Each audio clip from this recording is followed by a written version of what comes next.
தமிழ்நாட்டில் கூட்டுறவு சங்கங்களில் காலியாக உள்ள உதவியாளர் பதவிக்கு விண்ணப்பித்துள்ள உங்கள் அனைவருக்கும் தஞ்சாவூர் சாமியப்பா கூட்டுறவு பயிற்சி நிலையத்தில் பகுதி நேர விரிவுரையாக பணியாற்றி வரும் ஓய்வு பெற்ற கூட்டுறவு சங்க துணை பதிவாளர் ஆர் நடராஜன் ஆகிய நான் இந்த பதிவை உங்கள் முன் பதிவு செய்கின்றேன்.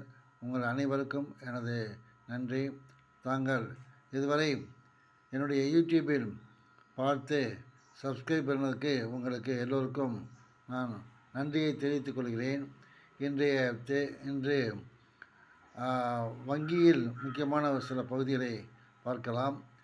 National bank for agriculture and rural development NABARD என்று அழைக்கக்கூடிய அந்த வங்கியானது நம்முடைய ரிசர்வ் பேங்கிலிருந்து ஒரு பகுதியாக செயல்பட்டு அது நம்முடைய நாட்டில் இந்தியா பூரா இருக்கக்கூடிய வங்கிகளுக்கு உதவி செய்து வருகின்றது. நபார்டு தேசிய அளவிலான ஒரு நிறுவனம். அது எதற்காக நியமிக்கப்பட்டது என்றால், விவசாய கடன் மற்றும் கிராமிய பொருளாதார மேம்பாட்டு கொள்கைகளை வகுத்து அதற்காகவே செயல்படக்கூடிய ஒரு நிறுவனம் NABARD, national bank for agriculture and rural development. Expansion கேட்டாங்கன்னா நபார்டு NABARD அப்படி கேட்டாங்கன்னா, எக்ஸ்பான்ஷன் கேட்டாங்கன்னா national bank for agriculture and rural development அப்படின்னு சொல்லிட்டீங்கன்னா, இந்த வங்கியானது எந்த ஆண்டு அமைக்கப்பட்டது, எந்த ஆண்டு முதல் இந்த வங்கியானது செயல்பட தொடங்கியது அப்படின்னு பார்த்தோம்னா 12/7/1982 ஆண்டு முதல் இந்த நபார்டு வங்கி அமைக்கப்பட்டிருக்கு. மத்திய அரசும் ரிசர்வ் வங்கியும் சம பங்காக 100 கோடி வரை மூலதனம் செய்து இந்த வங்கியானது அமைக்கப்பட்டிருக்கு. ஸோ அதனால் கேள்வி நபார்டு என்றால் என்ன அப்படின்னு கேட்கலாம். அதுக்கு எக்ஸ்பென்ஷன் கேட்கலாம். National bank for agriculture and rural development, தமிழில் விவசாயம் மற்றும் ஊரக வளர்ச்சி வங்கி அப்படின்னு சொல்லணும். எந்த ஆண்டு அமைக்கப்பட்டது அப்படின்னு கேட்டாங்கன்னா 12/7/1982 அப்படின்னு சொல்லணும். ஸோ இந்த நபார்டு வங்கியானது முக்கியமாக எதற்காக அமைக்கப்பட்டிருக்கு என்று சொன்னால், ஊரக அளவில், அதாவது கிராம அளவில் விவசாய கடன், கிராமத்தினுடைய பொருளாதாரத்தை மேம்படுத்த வேண்டும். ஏன்னா இந்தியாவே ஒரு விவசாய நாடு என்று நம்ம அடிக்கடி சொல்லிகிட்டு இருப்போம். அதனால் விவசாயத்திற்கு முன்னுரிமை கொடுக்க வேண்டும். விவசாய பொருட்கள் நன்று விளைவிப்பு செய்வதற்கு வேண்டிய கடன் உதவி செய்ய வேண்டும் என்ற ஒரு நோக்கத்துக்காக தான் இந்த வங்கியானது ஆரம்பிக்கப்பட்டது. அடுத்தபடியே பார்த்தீங்கன்னா 5/8/1993 தேசிய வங்கி குரோஸ் குழுவின் பரிந்துரையின்படி அமைக்கப்பட்டது. இந்திய கூட்டுறவு வங்கி அப்படின்னு சொல்லி ஒரு அமைப்பு இருக்குது. இந்திய தேசிய கூட்டுறவு விவசாயம் மற்றும் ஊரக வளர்ச்சி வங்கி NACRDF அப்படின்னு சொல்லி இந்த நிறுவனம் 6/10/1960 துவக்கப்பட்டிருக்கு. தமிழில் தேசிய கூட்டுறவு விவசாய மற்றும் ஊரக வளர்ச்சி வங்கி NACRDBF அப்படின்னு சொல்கிறதும். இந்த வங்கியானது 5/8/1993 தேசிய வங்கி குஸ்ரோ குழுவின் பரிந்துரைப்படி அமைக்கப்பட்டது. இதனுடைய பதிவகம் டெல்லியிலும் நிர்வாக அலுவலகம் மும்பையிலும் உள்ளது. மத்திய பதிவாளர் ரிசர்வ் வங்கி நபார்டு அதனுடைய கட்டுப்பாட்டில் அந்த வங்கியானது செயல்பட்டு இருக்குது. ஸோ அதனால் நபார்டு பற்றி அடிக்கடி கேட்குறதுக்கு வாய்ப்பு உண்டு. ஸோ அதனால் இந்த நபார்டை பற்றி நல்லா ஒரு வாட்டி நல்லா படித்து வச்சுங்க. ஏன்னா இது தேசிய அளவில் பணியாற்றக்கூடிய ஒரு நிறுவனம். அதனால் national bank for agriculture and rural development NABARD அப்படிங்கிறத நல்லா தெரிஞ்சு வச்சுக்கணும். ஓகேவா? சரி, இப்போ அது எந்த ஆண்டு அமைக்கப்பட்ட அப்படின்னு கேட்டாங்கன்னா 12/7/1982 ஆண்டு அப்படின்னு சொல்ல தெரிஞ்சுங்க. ஸோ அப்புறம் பார்த்தீங்கன்னா இந்த கூட்டுறவு நகர வங்கிகள், அதாவது urban cooperative banks, cooperative urban banks சொல்லுவோம். கோஆப்ரேட்டிவ் அர்பன் பேங்க்ஸும் வந்து நகர பகுதியில் இருக்கக்கூடியவங்களுக்கு அதிகமான கடன் கொடுத்து அவர்களுக்கு வேண்டிய சேவைகளை செய்து வருகின்றது. அந்த நகர கடன் சங்கங்களுக்கு முன்னோடி அப்படின்னு பார்த்தீங்கன்னா ஜெர்மனியை சேர்ந்த சூல்ஸ் என்பவர் தான் நகர வங்கியினுடைய முன்னோடியாக இருந்திருக்கார். ஆகையினால அந்த முன்னோடி கூட்டுறவு நகர வங்கியினுடைய முன்னோடி யார் அப்படின்னு கேட்டாங்கன்னா ஜெர்மன் நாட்டை சேர்ந்தவர். ஜெர்மன் நாட்டை சேர்ந்த சூல்ஸ் அப்படின்னு சொல்ல சொன்னோம்.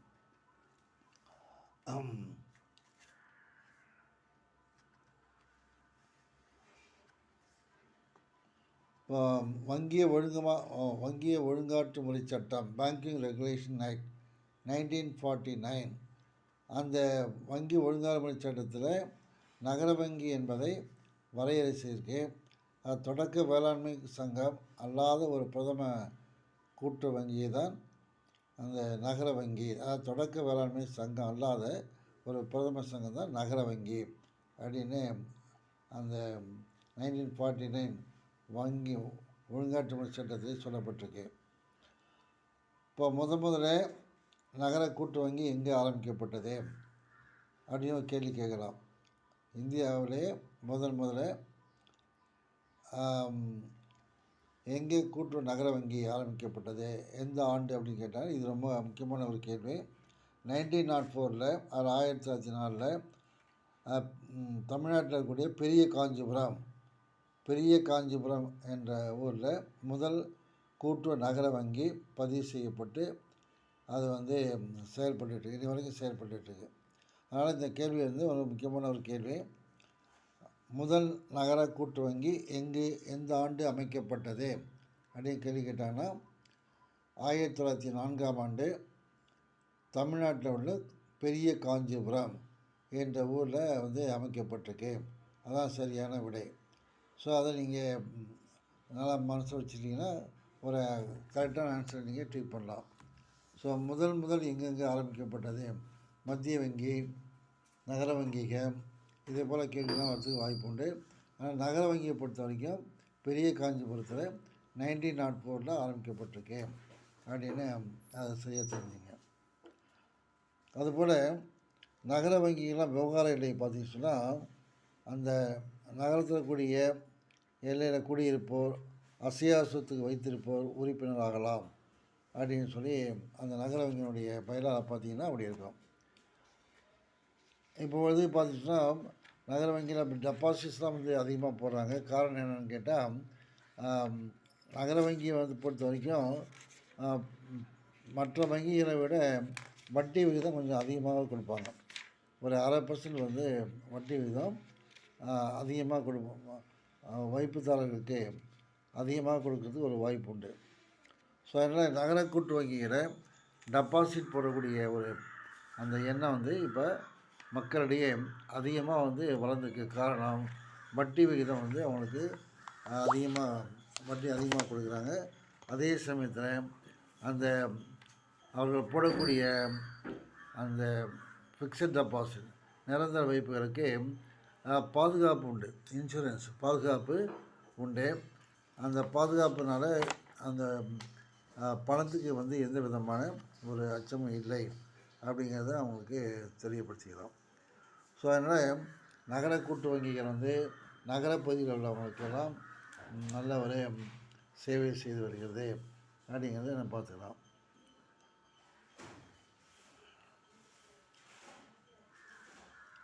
ஸோ அதனால்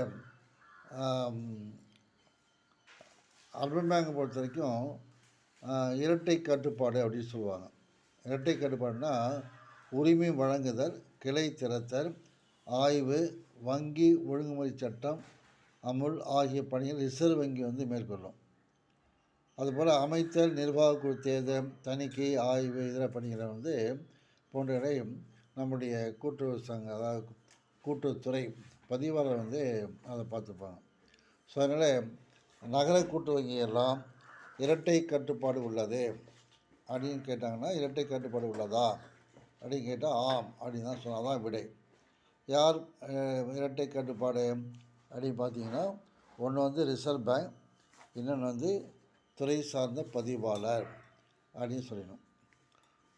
ஸோ வங்கியினுடைய விவகார இடையும் பார்த்து ஒரு நகர பகுதியாக இருக்கும், அல்லது ஒரு தாலுகா புறா கூட இருப்பதற்கு வாய்ப்பு உண்டு. அப்புறம் வந்து கூட்டுறவு வங்கிகளில் போடக்கூடிய வைப்புகளுக்கு வந்து ரூபாய் 5 லட்சம் வரை மும்பையில் உள்ள காப்பீட்டு கழகத்தின் மூலமாக அதாவது காப்பீடு இன்சூரன்ஸ் பண்ணிடுறாங்க. ஸோ அதனால் 5 லட்சம் வரைக்கும் நமக்கு வந்து ஒரு போடக்கூடிய டெபாசிட்ஸ்க்கு வந்து பாதுகாப்பு இருக்குது. இது கூட்டுறவு வங்கி இருக்கக்கூடிய பெரிய ஒரு வரப்பிரசாதனே சொல்லலாம். அதில் போடக்கூடிய வாடிக்கையாளர்கள் நம்முடைய பணம் பாதுகாப்பாக இருக்குமா அப்படின்னு கேட்டு நிச்சயமாக பாதுகாப்பாக இருக்கும். இது வைக்கக்கூடிய ஒவ்வொரு தொகைக்கும் அந்த இன்சூரன்ஸும் காப்பீடு அது வந்து செய்கிறதுனால நமக்கு வந்து அந்த பணம் வந்து பாதுகாப்பாக இருக்குது அப்படின்னு சொல்லிக்கலாம். ஸோ அதே போல் பார்த்திங்கன்னா கூட்டுறவு நகர வங்கிகள்லாம் இந்த நிறுவனம் பல மாநில கூட்டுறவு சட்டப்படி பதிவு செய்யப்பட்டிருந்தாலும் சட்டப்படி அங்கே வந்து உறுப்பினர்கள்லாம் தேர்ந்தெடுக்கப்பட்டு அந்த உறுப்பினர்களுடைய நிர்வாகக்குழு உறுப்பினருடைய அந்தந்த பகுதிக்கு என்னென்ன விதமான கடன் தேவை என்பதெல்லாம் அறிந்து அவங்க வந்து கடன் கொடுத்துட்ருப்பாங்க. ஸோ இங்கே வந்து வீடு ரிப்பேர் பண்ணுறது, புதிய வீடு கட்டுறது கிடையாது, வீடு ரிப்பேர் பண்ணுறது, மாற்றி அமைக்கிறது, இது போன்றவைகள்லாம் வந்து அங்கே அதாவது கடன் கொடுப்பாங்க. அப்புறம் வந்து அவங்க மூலயமா என்ன பண்ணுறாங்கன்னு கேட்டால் சில நாளிதழ், அதாவது வார இதழ் அதெல்லாம் வந்து வெளியிடுறாங்க. கோஆப்ரேட்டிவ் பேங்கிங் என்ற வார இதழும் அர்பன் கிரெடிட் என்ற காலாண்டு இதழையும் அந்த வந்து இணையம், அதாவது ஃபெடரேஷன்ஸ் வந்து அர்பன் பேங்க் ஃபெடரேஷன்ஸ் அவங்க வந்து வெளியிடுறாங்க. ஸோ இதெல்லாம் நீங்கள் தெரிஞ்சு வச்சுட்டிங்கன்னா உங்களுடைய அந்த வரக்கூடிய இந்த தேர்வில் நல்ல மதிப்பெண் எடுக்கலாம். இப்போ 2 இது பார்த்துருக்கோம். ஒன்று வந்து நபார்டு வங்கி, அது எந்த ஆண்டு ஆரம்பிக்கப்பட்டது, அது எதனுடைய அமைப்பாக இருக்குது, அதனுடைய நோக்கம் என்ன அப்படின்னு பார்த்துருக்கோம். அதன் பிறகு நகர கூட்டுறவு வங்கிகள், நகர கூட்டுறவு வங்கிகள் வந்து இரட்டை கட்டுப்பாட்டில் வந்து செயல்படுது. அதுக்கு வந்து போடக்கூடிய வைப்புகள் பூராமே இன்சூரன்ஸ் இருக்குது, அதனால் இந்த பணம் பாதுகாப்பு இருக்குது அப்படிங்கிறதையும் நீங்கள் தெரிஞ்சுக்கிட்டீங்க. ஸோ அதனால் இதெல்லாம் வந்து கேள்வியாக கேட்கும்போது நீங்கள் அதை பண்ணலாம். நபார்டை பொறுத்த வரைக்கும் எக்ஸ்பென்ஷன் கேட்டாங்கன்னா national bank for agriculture and rural development அப்படின்னு சொல்லணும். அதுபோல் இந்தியாவுடைய கூட்டுறவு ஒன்றியம் இருக்குது, அதாவது இந்திய தேசிய கூட்டுறவு ஒன்றியம், national cooperative union of India, அது எக்ஸ்பென்ஷன் கேட்க வாய்ப்பு உண்டு. NCUI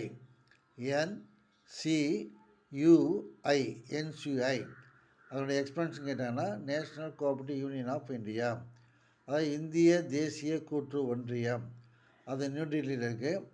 அது வந்து எப்படி ஒவ்வொரு மாநிலத்துலேயும் வந்து மாநில கூட்டுறவு ஒன்றியம் அப்படின்னு இருக்கிறதோ, இப்போ தமிழ்நாடு பொறுத்த வரைக்கும் தமிழ்நாடு மாநில கூட்டுறவு ஒன்றியம் சென்னையில் கீழ்ப்பாக்கத்தில் இருக்குது. அதே போல் தேசிய அளவிலையும் கூட்டுறவு ஒன்றியம் இருக்குது. அந்த ஒன்றியம் டெல்லியில் இருக்குது. அதுக்கு பேர் இந்திய தேசிய கூட்டுறவு ஒன்றியம். ஸோ அது அவங்களுடைய கட்டுப்பாட்டில் தான் NCCT அப்படிங்கிற நிறுவனம் இருக்குது. அந்த NCCTங்கிறது தான் national council for cooperative training. அவங்க தான் அந்த கோஆப்ரேட்டிவ் ட்ரைனிங் கூட்டுறவு பயிற்சிலாம் செய்வதற்கு, கூட்டுறவு பயிற்சி கொடுப்பதற்கு வேண்டிய நடவடிக்கைலாம் செஞ்சிட்ருக்காங்க. NCCT national council for cooperative training அப்படின்னு சொல்லுவாங்க. அது இந்திய அளவில் கூட்டுறவு பயிற்சிகள் வழங்குவதற்கு, அதை செம்மைப்படுத்துவதற்கு வேண்டிய ஆலோசனைகளையும் அவங்க நல்லா வழங்கிட்டு வராங்க. ஸோ அதனால் அதுக்கும் எக்ஸ்பென்ஷன் கேட்கலாம். NCCTனுடைய எக்ஸ்பென்ஷன், அதாவது விரிவாக்கம் கேட்கலாம். அப்படி கேட்டாங்கன்னா national council for cooperative training அப்படின்னு சொல்லுங்கள். NCUI அப்படின்னு கேட்டாங்கன்னா national cooperative union of India அப்படின்னு சொல்லுங்கள். ஸோ அதனால் இந்த பதிவில் உங்களுக்கு முக்கியமான வரக்கூடிய கேள்விகள், அதாவது எக்ஸ்பென்ஷன் சொல்லியிருக்கேன், விரிவாக்கம் சொல்லியிருக்கோம், அதனுடைய பணிகள் பற்றி சொல்லியிருக்கோம். ஸோ இதை நீங்கள் மனதில் வைத்துக்கொண்டு சரியான விடை தாங்கள் தேர்வு செய்ய வேண்டும் என்று உங்களை எல்லாம் வாழ்த்தி, மீண்டும் இந்த தேர்வில் தாங்கள் நல்ல முறையில் வெற்றி பெற வேண்டும் என்று உங்களுக்கு வாழ்த்தை தெரிவித்துக் கொண்டு இந்த பதிவை நான் நிறைவு செய்கின்றேன். நன்றி, வணக்கம், தேங்க்யூ.